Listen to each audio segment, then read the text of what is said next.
演练开始，无人机率先起飞，抵达目标地域实施低空侦察。方舱内各要素紧盯战场态势，不断操控无人机调整飞行姿态，并将侦察信息实时回传至指挥所。2号空域发现敌目标，迅速前出打击。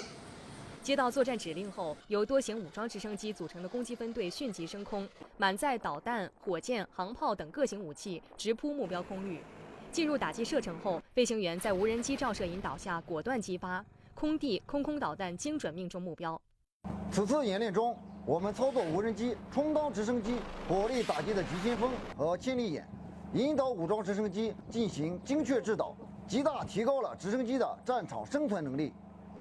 夜幕降临，飞行员驾机再次升空，转入夜间火力打击训练。飞行员一边根据暗夜条件下射击经验及时修正飞行姿态，一边借助机载红外、微光夜视等设备对地目标展开识别搜索。锁定敌目标位置后，飞行员操纵直升机快速建立攻击航线，采取近远攻击、依地形伏击的方式对目标实施火力打击。